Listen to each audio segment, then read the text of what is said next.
Bike టాక్సీల విషయంలో Karnataka high court కీలక నిర్ణయం తీసుకుంది. ఇప్పటికే రాష్ట్రంలో బైక్ టాక్సీ సర్వీసెస్ ను సస్పెండ్ చేస్తూ సింగిల్ బెంచ్ తీర్పిచ్చింది. దీన్ని ఛాలెంజ్ చేస్తూ Uber India systems private limited హైకోర్టును ఆశ్రయించింది.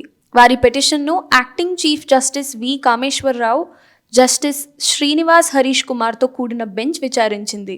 ఇందులో భాగంగా సింగిల్ బెంచ్ ఇచ్చిన ఉత్తర్వులపై స్టే విధించడానికి నిరాకరించింది. రాష్ట్రంలో బైక్ టాక్సీ సర్వీసెస్ను నిలిపివేయడానికి సంబంధించిన సంస్థలకు సింగిల్ జడ్జ్ బెంచ్ జూన్ 15 వరకు గడువిచ్చింది.